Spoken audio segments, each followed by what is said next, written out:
thing about putting you still here, Granny. What's that? Drysdale place is downwind. The smell of your corn liquor or brewing is going to drive poor Miss Drysdale right out of her mind. She's a drinking woman. How do you know, Uncle Jay? Well, he kind of let it slip out. Remember when we was unloading this from the truck? Yeah? He says to me, what's that? I said, that's a still for making corn liquor. He turned kind of white and trembly, and he says, oh, please don't ever let my wife see that. I reckon she just can't leave the stuff alone. Some folks like that. Terrible. Come to think of it, that's how come she's in Boston. What kind of drinking? Yeah. Miss Hathaway says she goes all over every place looking to get cured. Them city cures no good. The minute you go to taking it away from them, they want it all the more. I could cure Mrs. Drysdale of her drinking in 2 days. How, Granny? I just tell her she could have all she wanted. When they find out you don't care if they drink, they don't care to drink.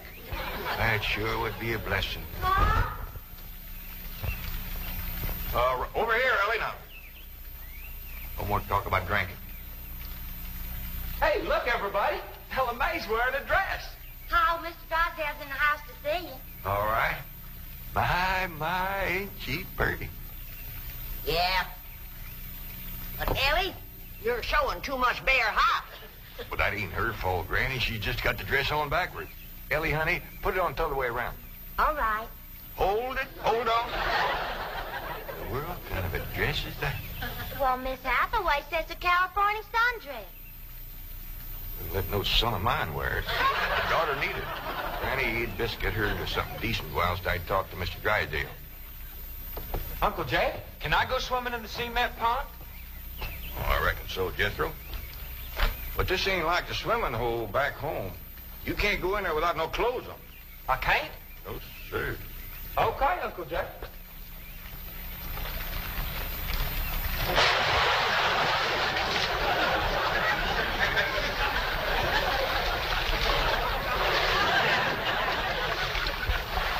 Someday I gotta have a long talk with that boy. Drysdale's office, Miss Hathaway speaking. Boston. That must be Mrs. Drysdale. No, don't put her on. She'll only make my life Mrs. Drysdale. How are you? How are things in Boston? Oh, the doctors here are just as silly as the ones in Beverly Hills. They insist there's nothing wrong with me. They've got me so depressed. I just had to call and talk to my darling. Are you taking good care of him? Oh, yes. As a matter of fact, he's stretched out on the sofa right now having his nap. How sweet. Well, the moment he wakens, you take his temperature and give him some of that flu medicine. What? He's waking now? Oh, marvelous. Put him on. Tell him Mumsy wants to hear his sweet voice. Speak to your mumsy. He whined. Oh, he probably has a migraine. Oh, poor Monsieur, my lord. Even made a hypochondriac out of you. Any message for Mr. Drysdale? Who? Oh, Melvin, my husband. Yes, well, is he there? No, he's up at the Clampett estate. Clampett. They bought the place next to yours just about the time you left for Boston. I don't find them listed in the first families. You tell Milburn not to mingle with them socially until I've had a genealogical check run on them. We don't want riffraff living under our very noses.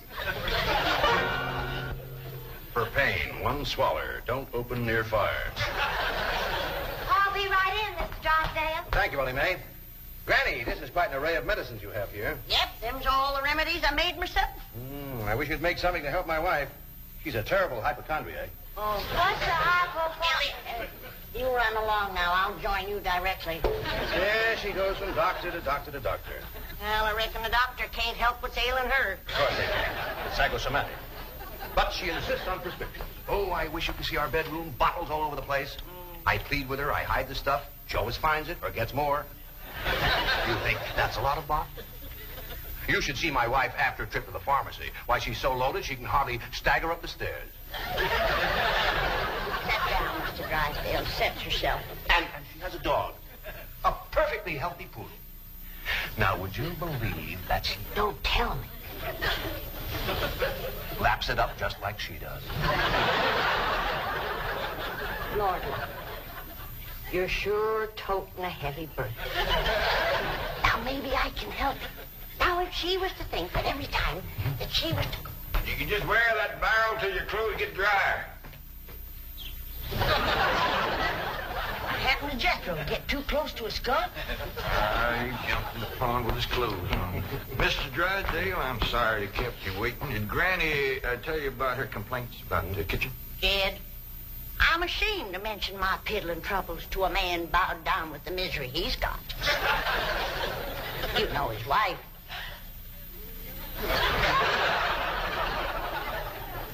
Mr. Drysdale, our hearts go out to you. And we're going to help you. Ain't we, Jed? You bet you we are. Man serves a poor purpose in this world if he can't help his neighbor. Oh, you're very kind, but I'll manage. I've been living with it for years. Have a nip, it'll brace you up. Oh, no, thank you. I never touch it. You hear that, Jed? Poor man. He's got all the trouble and none of the fun.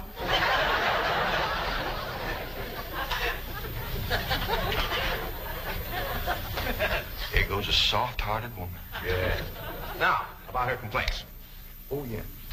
Well, for one thing, that electric meat grinder has been giving Granny a heap of trouble. Electric meat grinder? Yeah, listen right here in the dish trough. Oh, it grinds the meat all right, but then you can't find it. It goes down that pipe. Granny lost 2 squirrels and a rabbit in that thing. That's a disposal. You only put things in there that you don't want. Now, Mr. Drysdale, that ain't altogether true. Granny sure wanted them squirrels and that rabbit. And another thing, this here sideways pump don't work at all. We must have carried in a barrel of water to prime that thing, but it didn't work. Oh, there's another thing. Every once in a while, this little thingamajig here makes a ringing noise like that. There it goes again. Well, that's a telephone. Someone's calling you. I don't hear him. They're calling you on the telephone. Say hello into it. Hello. You have to lift the receiver first. Now say it. Hello. Mr. Clampett? He said my name. Can he see through this thing? No. Mr. Clampett, may I please speak to Mr. Drysdale? Well, they sure can see, or else how would they know you're standing here? That's my secretary. She knows I'm here. Yes, Miss Hathaway. Mr. Drysdale, I have some messages. But I'll be doggone. Granny! Hey, me! Come look what we got! The Clampetts of justice covered the telephone. See, this is a marvelous invention. With this instrument, you can talk to anyone, any place in the civilized world. We talked to my cousin Pearl. Oh, yes, of course. Right now? Yes? Ellie Mae. Run out back and fetch Jethro. Oh, wait a minute. He might not have his clothes on yet. Oh, I'll get him. Dad, is he greening us? Can we honest to goodness talk to Pearl on this day? You heard what he said. Hello, Pearl, you old rascal. What you doing back there? Arthur ain't from this here belt. Oh, ladies, first, you gotta pick this thing up. Hello, Pearl, you old rascal. What you doing back there? Arthur ain't from this here belt. What's she saying? Ain't saying a word, you just humming. She ain't even humming a tune. Shut up, woman, and say something. Jethro will be right in. You ready to call Pearl? We've been a calm, but she just hummed. That's a dial tone. First, you've got to dial long distance like this. Howdy, Pearl. Hello, Pearl, you old rascal. What you doing back there? Arthur ain't from this here belt. This is long distance. We know that, Pearl. Oh, I believe you have the operator. What's Pearl's number? Number? Operator. Just a moment. Hey, folks, Mr. Drysdale told me what y'all was up to. You can't talk to Ma on that thing. Well, look who's getting too smart for his britches. Too big for him, too. Mr. Drysdale says we can talk to her. Yeah, you think you know more than Mr. Drysdale? Well, I know Ma ain't got no telephone. Excuse me, Paul, operator. You sure small things. Yeah, who asked you to butt in? I get it. I know what to do when it does that. Hello? Yeah, he's here. Well, for goodness sake. Well, sure. Well, howdy there, Miss Drysdale. Let's hear it. Margaret. Oh, how wonderful. What? Man? Oh, yes, the telephone man. Well, how are you? I'm worried, that's how I am. I'm afraid, Milburn, that you've let the wrong kind of people move in next door to us, and I'm dreadfully upset. Now, dear, you mustn't let yourself get into this condition. Control yourself. No, dear, you mustn't come home yet. No, not until we get them in shape. I mean, get you in shape. You know, now we'll wait until you're cute. Milburn, I want to meet the Clampetts as soon as possible. Now, when will that be? What about Christmas? Next year. Milburn, this conversation is making less and less sense. Now, I want the truth about the Clampetts, or I'm flying home immediately. Now, Margaret, please control yourself. I don't want you flying. No, please, dear, please, stay on the ground. Dear, why don't you lie down and take a sedative? And I'll call you from the office. Goodbye. I'm sorry, my wife. We understand. Well, I'll see you later. Keep your chin up. Poor man. Don't it just tear your heart out? He is so ashamed of his wife, he don't even want us to meet her. What he says, she won't be cured till Christmas of next year. You gotta help me, Granny. I still say I could cure Mrs. Drysdale in 2 days. Sure be worth a try. If we could get her out here. Kid, misery loves company. And if that poor miserable woman thought that she had a drinking friend living next door. Granny, you ain't ever down more than a thimbleful in your whole life. I know, kid. But it'd be worth a little white lie to help a neighbor and save a marriage. But how?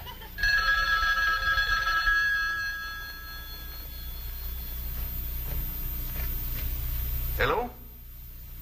Yes, ma'am. Oh, he got a stroke of luck, Granny. It's Mrs. Drysdale again. Well, no, ma'am, he ain't here, Mrs. Drysdale, but Granny and me'd like to talk to you. We your next-door neighbors, the Clampetts. Listen, honey, I got my still set up not 50 feet from your back door. Now you come on home and you and me will get glassy-eyed, falling down crocked. We'll get juiced at eyeballs. How does that sound to you, honey? I don't hear nothing. Me neither. The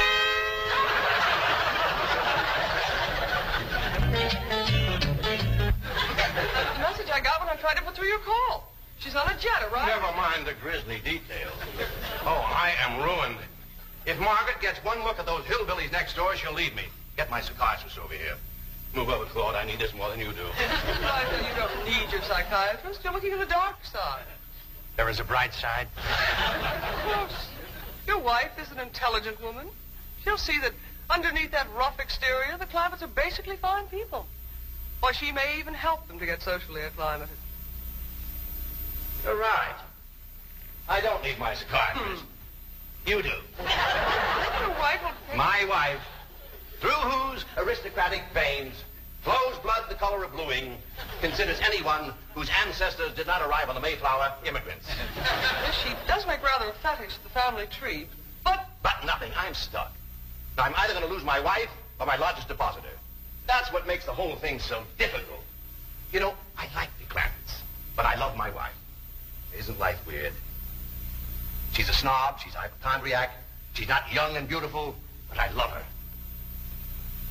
And now I do need my psychiatrist. Now, Mr. Drysdale, As we used to say at Vassar, que tout devient tout éclairé. Courage will light your path. Yes, I know what I have to do. I'll go to the airport. I'll take Margaret in my arms. I'll look her in the eye and lie like a rug. I'll color the Clampetts have left town and put her back on the plane. I beseech you, do not become enmeshed in a web of lies. But it won't be a lie if the Clampetts are tricked into actually leaving town. But they're just getting settled. What could possibly induce them to leave town? That's your problem. Me? You expect me? But they like you. Finagle them into going to Palm Springs for a few days. No, no. I will not help you spin your deceitful web. Miss Hathaway, would you rather be an unemployed secretary or a spider with a rage? You know, I think the Clampetts might enjoy Palm Springs. Palm Springs? Where's that? It's about 125 miles from here. In the desert. Desert? Yeah, remember we crossed one of them on the way out here. All that sand? Yeah, I remember. You ain't getting me to no desert. Trees were so far apart, the woodpeckers had to tote lunch. But this is different, Granny. This is a beautiful resort with lots of trees and fine hotels and swimming pools. We got a pond for swimming right there. Ellie's out swimming right now. You didn't jump in with her clothes on, did you? I don't know. Oh, surely not. She promised to wear the lovely swim ensemble I got her. Yeah, she done just like Jethro. Here she comes with the dress shrunk clear up to her. Granny! What's the matter? All her hair come out. What? It's true. Ellie lost her beautiful hair. Heaven help her, she's bald as an eagle. Wait a minute. Take off your bathing cap. Oh, praise be. All right, but Ellie, you hadn't ought to went swimming with your clothes on and shrunk up that nice dress. This ain't a dress, is it, Miss Jane? No, dear. It's a beach jacket to wear over a bathing suit. Ellie Mae Clampett. Cover up your nakedness, child. That's the way everyone goes swimming out here. It's perfectly proper. Well, you wouldn't catch me in nothing like that. Me neither. Mr. Clampett, how would you like for a member of your family to become Princess of Palm Springs? What? They're holding a beauty contest at the Springs this week, and someone in this very room has the face and the figure to win. When the judges see her in a bathing suit... I told you I ain't putting on no bathing suit. Believe me, Mr. Clampett, this beautiful daughter of yours can win that Palm Springs beauty contest without even trying. Can we go, Pa? I'm sorry, Ellie Mae, but I just don't cotton to the notion of a bunch of strangers gawking at your bare limbs. Besides, we already know you're the prettiest. Why shame all them other girls? Run along and get some clothes on. Yes, sir, Pa. Mr. Clampett, I do wish you would reconsider about going to Palm Springs. Even if Ellie Uncle doesn't... Jay, Duke, and... Howdy, Miss Hathaway. Jane to you, Jethro. Well, Jane to you, too. Duke and me's all set to go hunting, ain't we, Duke? Jethro, have you ever hunted in the desert? No, ma'am. No, it's a fascinating place. You might even see a mirage. If there's one there, old Duke will tree it. He's the best hunting dog there is. Well, I love hunting around Palm Springs. You'll all love Palm Springs. They have wonderful hotels. Have you ever stayed in a beautiful hotel suite? No, I ain't, darling. Granny, let's you and me go and leave these two lovebirds alone. And wait, please, let me take you all to Palm Springs. I'll tell you what. Why don't you take Jethro and Ellie Mae and me and Granny will stay here. But then Mrs. Drysdale would see. I mean...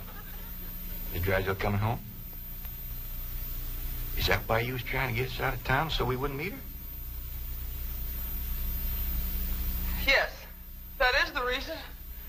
I'm so ashamed I could die. Yeah, now, don't go to crying about it. The way I look at it, ain't nobody got a right to be ashamed of nobody else. Good Lord made us all, and if we's good enough for him, we sure ought to be good enough for each other. I hold back on them tears. You's among friends. I remember a long time ago hearing a fellow say it. He said it just about right. He said, there is so much good in the worst of us and so much bad in the best of us that it don't hardly It don't hardly... Boo! Well, go ahead and bawl. It'll make you feel better. I'll tell you what. If this means so much to you, we'll all pick up and go to them Palm Springs with you. Oh, bless you. Mr. Drysdale will be so happy. I'll go help Billy May pack. I'm telling you, that Miss Drysdale must be a mess. She's gonna need our help, kid. This is a poor time for us to be leaving. Yeah, we gotta help her once we get back. Right now, we gotta respect Mr. Drysdale's feelings. Jethro, you go get the truck ready. Okay, Uncle Jed.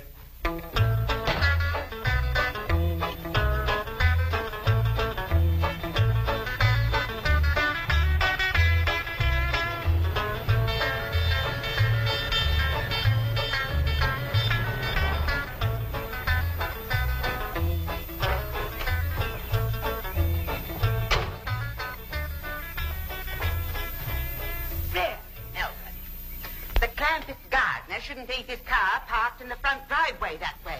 Oh, you're absolutely right, dear, yes. Oh, Margaret, don't you want to stop at home first and freshen up and take some medicine or something?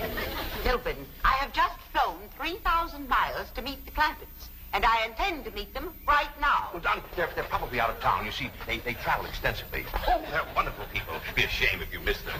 But I know how anxious you are to get back to Boston and your doctors. And Sonny. How is Sonny? How's he like Harvard this year? Is it Yale, Princeton, Dartmouth? Let's go ask him. Milburn, what is the matter with you? Milburn, let go. Let go, do you hear me? Let go, I say. Let go. Have you gone mad? Let go, you beast. Step aside, lady. I'll shoot it.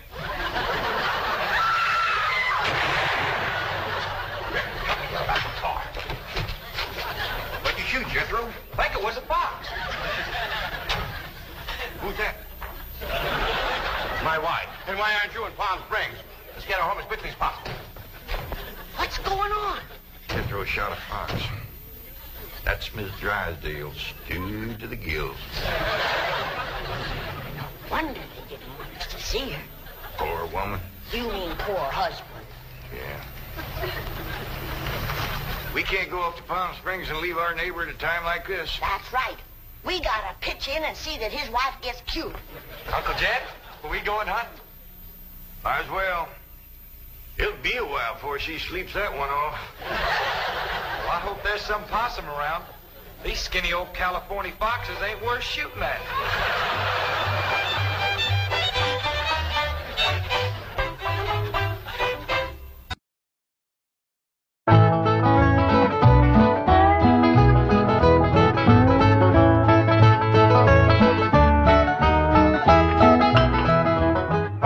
Jethro, tell us exactly what happened with Miss Drysdale. Well, I come around the side of the house, and I see this here lady fighting with a furry-looking varmint.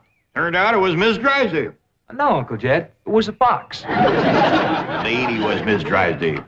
Oh, yeah. So I grabs up the shotgun, and I says, "Step aside, lady, and I'll shoot it." Well, instead of that, she whipped around and throwed that thing in the air. Well, I shot it on the fly. With both barrels.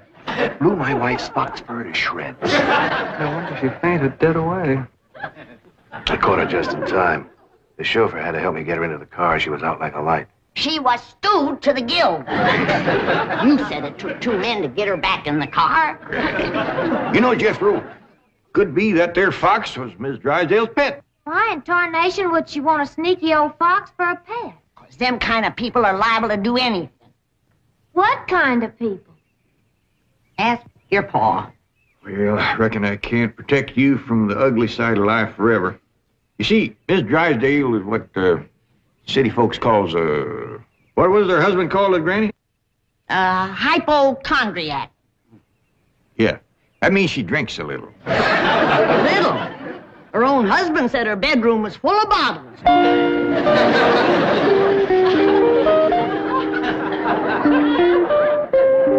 The doctor says she'll sleep for several hours. He gave her a sedative.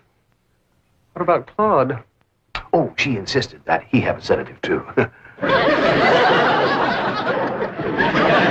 dog, he's probably the first canine hypochondriac. Well, let's be thankful for one thing, Mr. Drysdale. What's that? The tree outside the window. It completely obscures her view of the Clampett estate. Yes. And if that tree should ever lose its leaves and she gets one look at those hillbillies... It shall not happen. The Clampetts have agreed to accompany me to Palm Springs. Fine, fine. Now, you keep them there until I get Margaret back to Boston. Can do and will do. Maybe it's for the best that you know about that poor woman next door, Ellie. Now you can pitch in and help us get her cured. Yep. I'll need you to help find the makings from a sobering up mash. That's what I'll give her first. But Miss Jane said she was taking us to Palm Springs. Folks don't run off and leave the neighbors when he's in trouble. What all you gonna need for your sobering up mash, Granny? Well, most of the stuff I got. But it takes pecan root, wretchweed, sourdough, skunk oil, chimney soot, spider webs, horsebeard, snake wort, pepper leaves, chicken gizzards, stump water, coal oil, slippery elm ooze, and turpentine, and a few more things that's secret. Oh, and the biggest toad you can find. Granny, you use a live toad? That's just for testing. I give it a swaller to see how far it jumps. Last time Granny used a sobering up mash, set a new record. Clean over the top of Elverny Bradshaw's clothesline. That's tall jumping for a toad. Oh, this wasn't no toad. This was Elverny's husband, Homer. It was him Granny was sobering up. Well, Ellie, if you're going out in the brush hunting stuff for Granny, you'd best put on some old clothes. Okay, Pop. Well, let's get it going.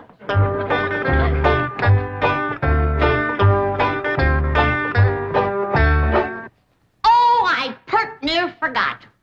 I have to have some goat's milk. After Mrs. Drysdale takes my sobering up mash, she has to have fresh goat's milk every half hour to stop the burning. Well, I reckon Jethro can borrow some. Well-to-do neighborhood like this, folks is bound to keep goats. Everybody except us. We ain't even got a cow. Nor pigs neither. Nor chickens. We ain't even got nothing to pull a plow. You're supposed to be so dad blame rich. I'll bet we're the only family in Beverly Hills that ain't got a mule. I reckon it is high time I was stocking this place. Even Mr. Drysdale's been after me to buy some cattle. Well, good for him. Yeah, just the other day he says to me, Mr. Clampett, you got $25 million in cash. You ought to put some of that money into stock.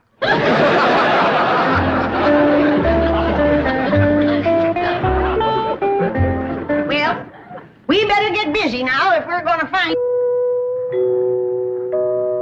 There goes that music again. Jethro, did you ever find out where that's coming from? No, sir, I didn't. Every time I went to looking for it, somebody always come to the door. This time I'm gonna find it for sure. Yeah, good hunting. Me and Granny will be figuring out what stock to buy.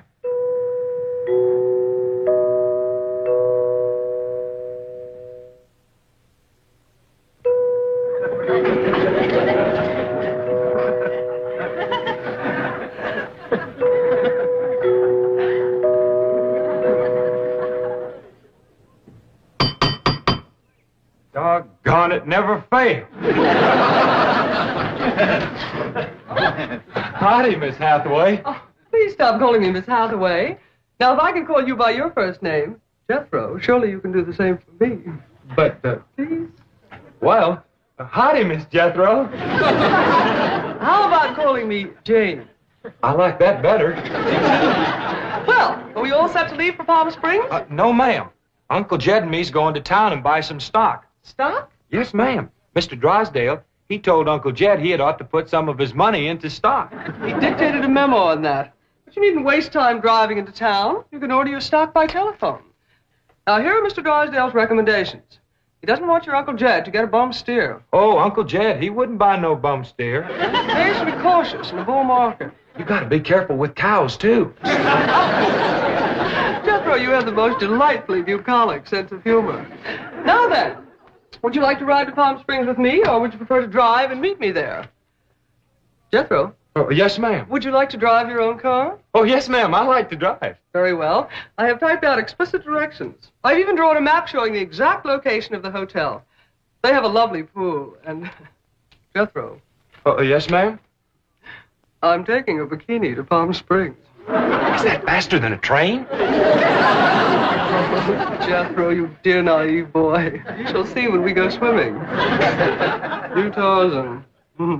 Me Jane. No, ma'am. I'm Jethro Bodine. I almost hate to see you change. I ain't gonna change. Oh, yes, you will. Under my tutelage, you will become an educated man of letters. Someday I shall introduce you as Jethro Bodine. B.A., M.A., Ph.D.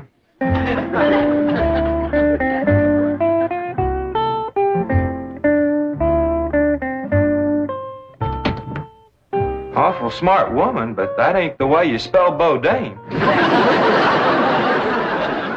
All I know is this is the kind of stock Mr. Drysdale thinks is good.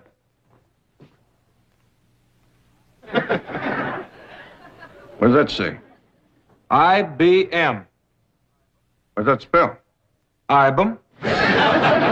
What's an IBM? I don't know. Next it's got, Us's. Us's? Well, that's what's wrote there. USS. That makes sense. Maybe it ain't Mr. Drysdale's fault. Just between you and me, that Miss Hathaway can't spell for sour grape. I don't need this list nohow. Me and Granny's already figured out what we want. That's right. A pair of goats, 3 pigs, 4 cows, a bull, a mule, and a dozen chickens. Reckon we get all that on a truck? Don't have to. Miss Hathaway says just call on the telephone and they bring them out. Oh, now, ain't that nice? Hello? Jed, I watched that banker feller. You have to stick your finger in them holes and spin her a while. All right.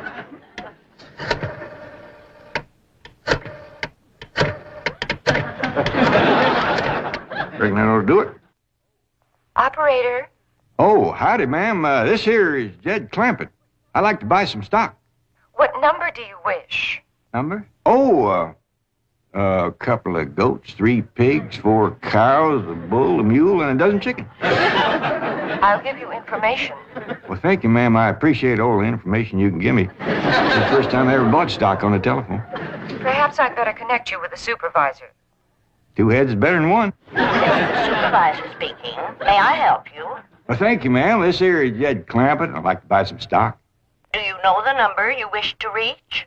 Well, that's more or less up to the animals. But the number I want to start with is a couple of goats, 3 pigs, 4 cows, a bull, a mule, and a dozen chickens. This sure is a dandy pen, Jethro. As soon as Ellie gets back from the Drysdale, she can milk this here goat.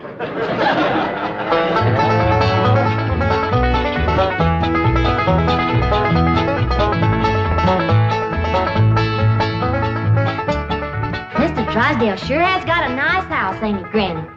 Yep. Nice house, nice car, nice job. But the evil of drink has sure laid a heavy hand on his heart. Never forget, Ellie, drinking is a curse. But you take a drink now and then, Granny. Never more than a thimbleful.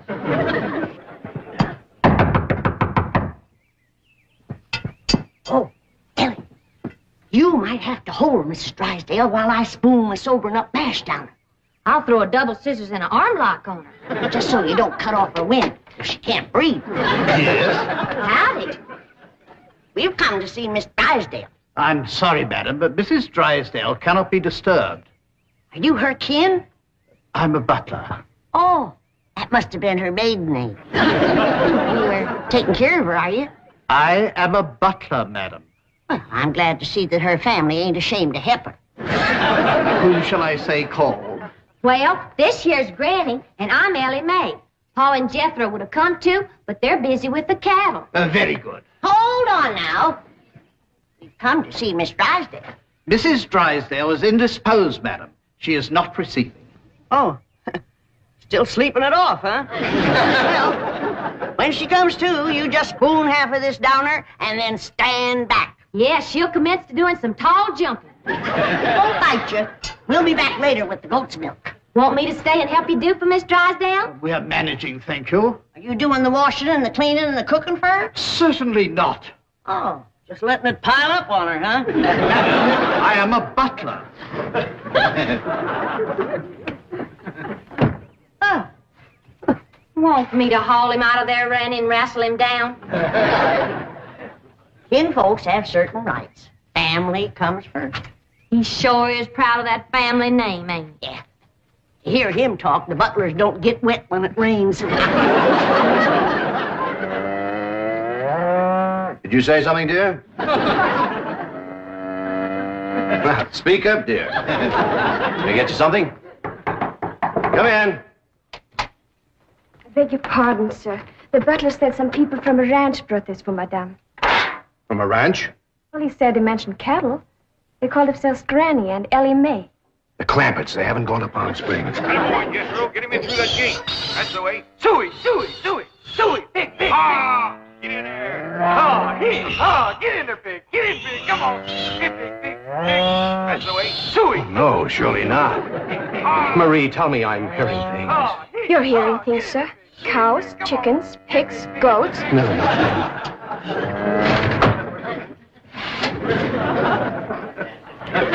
Anything I can do, sir? Pray, Marie. Pray.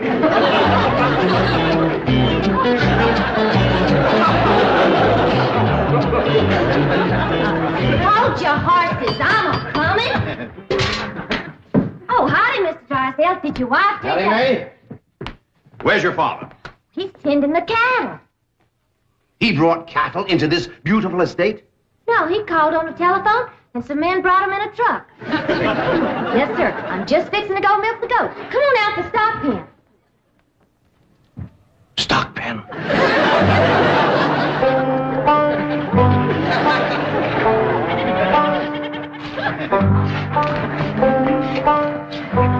Yes, sir, Mr. Drysdale. I finally took your advice and put some of my money into stock. How's that goat milk, Ellie? Just fine, Pa. It sure is a dandy pen, Mr. Drysdale. Yeah, good stout fence around outside. Of course, that one across the middle ain't so much. Bulls already jumped it twice, and it ain't even mating season.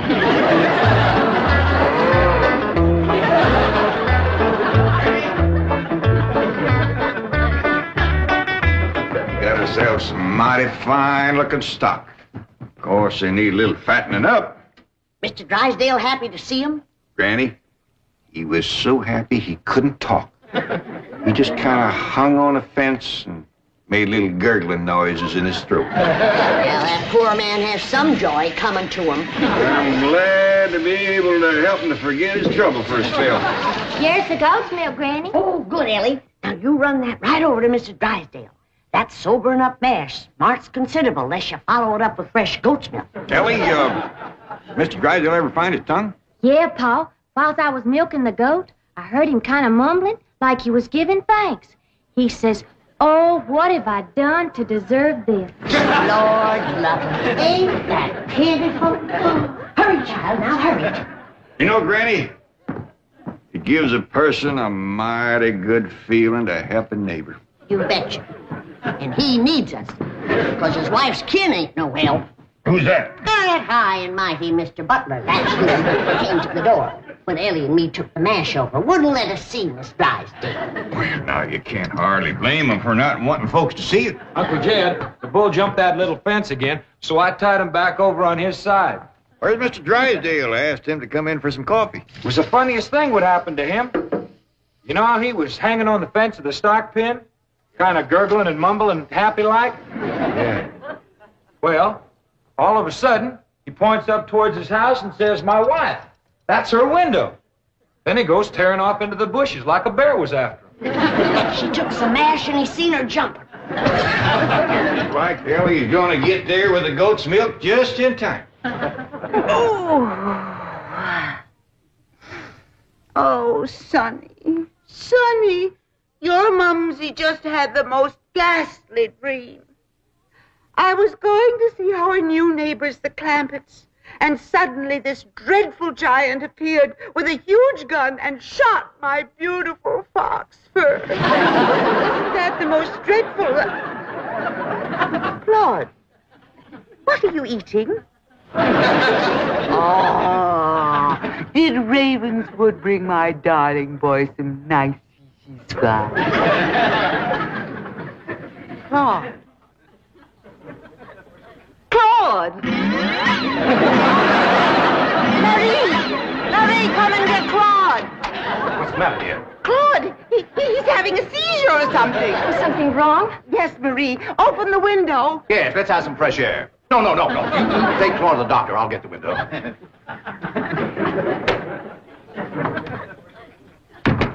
Well, darling, how do you feel? Dreadful. My nerves are shattered. Open the window, dear. Well, it might not be good for you, Margaret. Oh, don't be silly, Milburn. I need oxygen.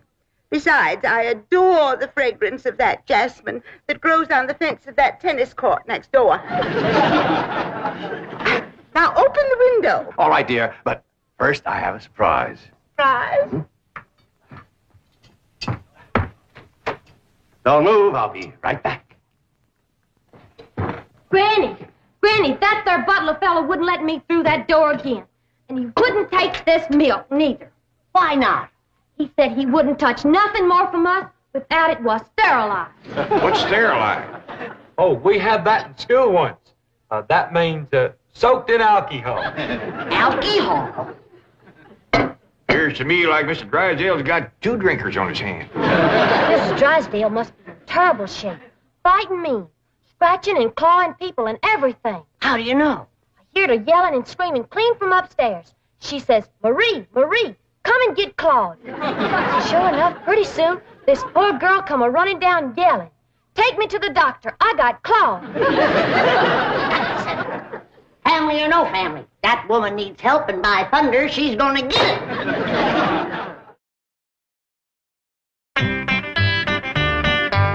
Surprise! Surprise! Milburn, have you taken leave of your senses? You know I'm much too nervous to watch television. But, darling, the doctors in Boston said your nerves were just fine. Those Boston doctors. They had the audacity to tell me that I was perfectly healthy. I said, I'm not paying you all that money to tell me I'm healthy. Milburn, I do not want to watch television. Well, you don't have to watch it, dear. Just listen. There's an exciting Western on. Weston, Milburn, shut that off and open the window. I will. Oh, there we are. Milburn, are you going to open the window or am I? I am, dear.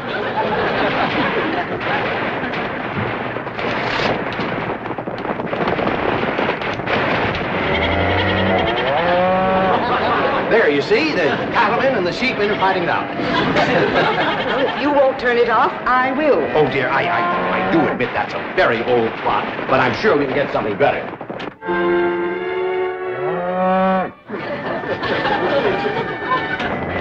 That medical program, go back to that. Well, don't you think that's a bit depressing? I want the medical program. All right.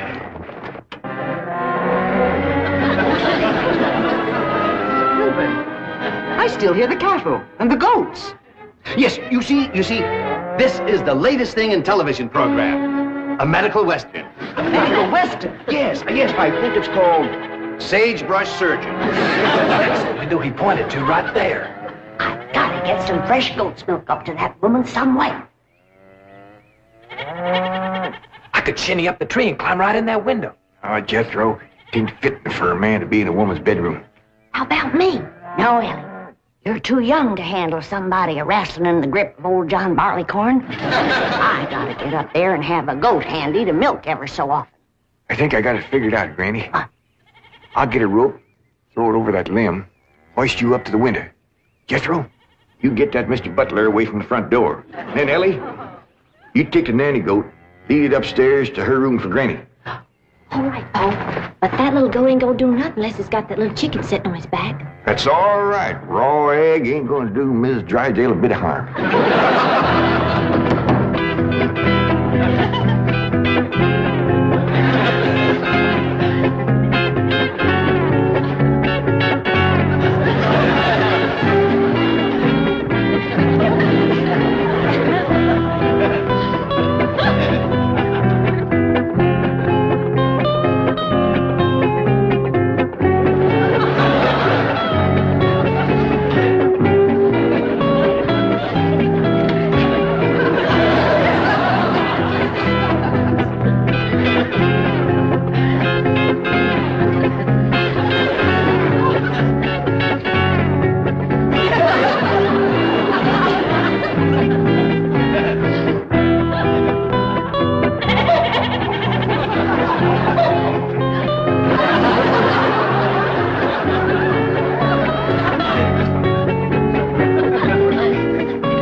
Margaret, what are you doing? Packing. I'm leaving immediately. Oh, don't leave me. I love you.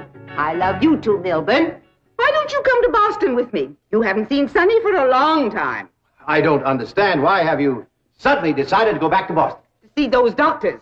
Let them dare to tell me now I don't have a nervous condition. I'm even having hallucinations. It's wonderful. Hallucination? I just saw a witch fly by that window, and there's a goat in the bathtub with a chicken riding on its back. Oh, you couldn't see them, dear. Only someone with my shattered nervous system. There goes the witch again. Oh, Milburn, I'm the happiest woman in the world. It's marvelous. Wait until those doctors hear this. Can't get in the attic and she won't open the window. Ice me up again. Here, Milburn. Let's have a vitamin toast to my coming triumph.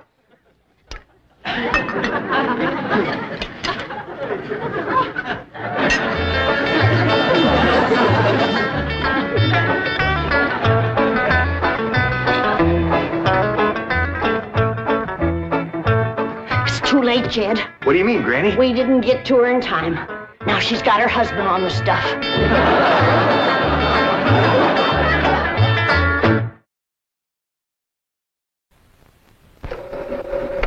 Oh, howdy, ma'am. It's me again. I just want to thank you for everything. Stock got here fine. Oh, excuse me. It looks like I got some company. Howdy there. Come in, come in. Just about to sit down and have myself a bowl of Kellogg's cornflakes. Glad to have you join me. Ain't nothing like cornflakes to keep a feller going. Special nice if you can catch yourself a little fresh fruit. Excuse me, but for a fancy dresser, you're a mite shy, ain't you? Caretaker? Clamp it. Your goat, sir.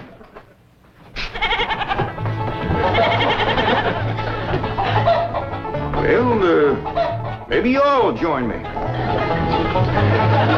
K-E-double-L, O double good Kellogg's best to you.